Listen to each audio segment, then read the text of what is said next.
বিএনপির যে স্লোগান ছিল সবার আগে দেশ, এই স্লোগান দেখে জনগণ এখন বলছে আসলে সবার আগে দেশ এটি তাদের একটি স্লোগান মাত্র, এটি তাদের মনের কথা নয়, বরং এই স্লোগান হয়ে গেছে এখন সবার আগে বিএনপি, সবার আগে ক্ষমতা।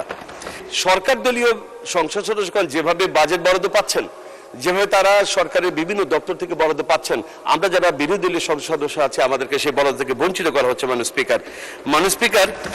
স্পিকার, আমাদের মাননীয় অর্থমন্ত্রী তার বাজেট বক্তৃতা জুলাই গণ অভ্যুত্থানের চেতনা বাস্তবায়নের কথা বললেও আমরা দেখতে পাই মাঠ পর্যায়ে বিএনপির অনেক কাজই জুলাই স্পিরিটের সঙ্গে মেলে না। মাননীয় স্পিকার, এখানে জমি দখল, অফিস দখল, বেপরোয়া চাঁদাবাজি চলছে।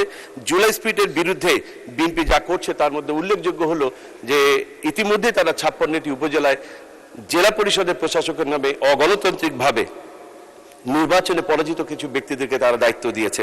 একই সাথে মাননীয় স্পিকার, গত 11 জুন সরকার দেশের 8টি নগর উন্নয়ন কর্তৃপক্ষের 1 বছরের জন্য চুক্তিভিত্তিক বিএনপি দলীয় কিছু নেতাকর্মীদেরকে সেখানে নিয়োগ দেওয়া হয়েছে। তাহলে জুলাই স্পিরিটের যে মূল চেতনা ছিল রাষ্ট্র সংস্কার, রাষ্ট্র মেরামতের, সেই চেতনা কোথায়? মাননীয় স্পিকার, বিএনপি শুধুমাত্র জুলাই স্পিরিটের সঙ্গেই চেতনা বিরোধী কাজ করছে না, বরং তাদের ঘোষিত 31 দফার বিরুদ্ধেও তারা অবস্থান নিয়েছে। মাননীয় স্পিকার, বিএনপির যে স্লোগান ছিল সবার আগে দেশ, এই স্লোগান দেখে জনগণ এখন বলছে আসলে সবার আগে দেশ এটি তাদের একটি স্লোগান মাত্র, এটি তাদের মনের কথা নয়, বরং এই স্লোগান হয়ে গেছে এখন সবার আগে বিএনপি, সবার আগে ক্ষমতা। মাননীয় স্পিকার, আমরা দেখতে পাচ্ছি যে সরকার দলীয় সংসদ সদস্যগণ যেভাবে বাজেট বরাদ্দ পাচ্ছেন, যেভাবে তারা সরকারের বিভিন্ন দপ্তর থেকে বরাদ্দ পাচ্ছেন, আমরা যারা বিরোধী দলীয় সংসদ সদস্য আছে আমাদেরকে সেই বরাদ্দ থেকে বঞ্চিত করা হচ্ছে। মাননীয় স্পিকার, জেবিএস হোল্ডিংস লিমিটেড বিনিয়োগের শুল্ক ছাড় কিংবা প্রণোদনার ওয়াদা দিলেও বিনিয়োগ আসার সম্ভাবনা তৈরি হবে না যদি আইন শৃঙ্খলা ব্যবসা বান্ধব পরিস্থিতি তৈরি না হয়। আমরা অতি সম্প্রতি ইসলামী ব্যাংক বাংলাদেশ পিএলসির সাথে সরকারের যে আচরণ দেখেছি তাতে সুস্পষ্ট বোঝা যায় সরকার ব্যবসা বান্ধব কোনো পরিবেশ সৃষ্টি করতে হয়তো চায় না। একই সাথে তারা একটি হাসপাতালের ব্যাপারে যে আচরণ করেছে মাননীয় স্পিকার, একটি সুষ্ঠু তদন্ত বাইরেই তড়িঘড়ি করে একটি হাসপাতালের লাইসেন্স তারা বাতিল করেছে, যেটা মনে হচ্ছে যে মাথা ব্যথা হওয়ার কারণে মাথা কেটে দেওয়ার সামিল। মাননীয় স্পিকার, এখানে একটি বক্তব্য আমি বলতে চাই। মাননীয় স্বাস্থ্যমন্ত্রী কিছুদিন আগে একটি বক্তব্য ফেসবুকে ভাইরাল হয়েছে মাননীয় স্পিকার, সেখানে মাননীয় স্পিকার আমাকে একটু সময় বাড়িয়ে দেবেন, সেখানে ভাইরাল হয়েছে মাননীয় স্পিকার, সেখানে তিনি বলেছেন কোট আনকোট, তিনি বলছেন আপনাকে হাত জোর কইরা কই কোন রকম ইলেকশনটা পার কইরা দেন, ইলেকশনের পরে দেখবেন কি রূপ আমার।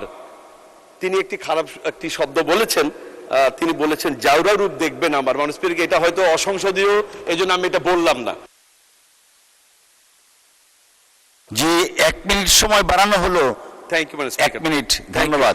তাহলে জনগণের মনে এখন প্রশ্ন দেখা দিয়েছে, তড়িঘড়ি করে হাসপাতাল লাইসেন্স বাতিল করার মাধ্যমে মাননীয় স্বাস্থ্যমন্ত্রী তার সেই রূপটি দেখালেন কিনা। মাননীয় স্পিকার, আমি আমার এলাকার কিছু কথা বলতে চাই। মাননীয় স্পিকার, আমার নির্বাচনের সময় আমার নির্বাচনের ওয়াদার মধ্যে 2টি ওয়াদা খুব প্রথম সারির দিকে ছিল। একটি ছিল পিরোজপুরকে একটি অর্থনৈতিক অঞ্চল হিসেবে ঘোষণা করে আমাদের শিল্প কলকারখানা স্থাপনের মাধ্যমে কর্মসংস্থান সৃষ্টি, এবং আরেকটি ছিল পিরোজপুরে রেল লাইন নেওয়ার জন্য। মাননীয় স্পিকার, আমি মাননীয় প্রধানমন্ত্রীকে ধন্যবাদ জানাই। আমাদের নির্বাচনের আমার যে ওয়াদাটি ছিল, যেটি আমি জাতীয় সংসদে আমার 71 বিধিতে বক্তব্যে বলেছিলাম, আমার সেই 2টি দাবি পূরণ হয়েছে। পিরোজপুরকে অর্থনৈতিক অঞ্চল ঘোষণা করার জন্য একটি পাস হয়েছে এবং রেল লাইনে যাওয়ার ব্যবস্থা হয়েছে, এই জন্য মাননীয় প্রধানমন্ত্রীকে আমি ধন্যবাদ জানাচ্ছি। একই সাথে আমার পিরোজপুরে মাননীয় স্পিকার 6000 কোটি টাকা দুর্নীতি হয়েছে, যেটি এই সংসদে সকলে জানেন। আমার এই 6000 কোটি টাকার কারণে বিগত 2 বছরে আমাদের পিরোজপুরে উন্নয়নমূলক কাজ হয়নি। আমাদের পিরোজপুর, নাজিরপুর প্রত্যেকটি এলাকা রাস্তাঘাট বিধ্বস্ত। আমি আজকে এই সংসদে দাঁড়িয়ে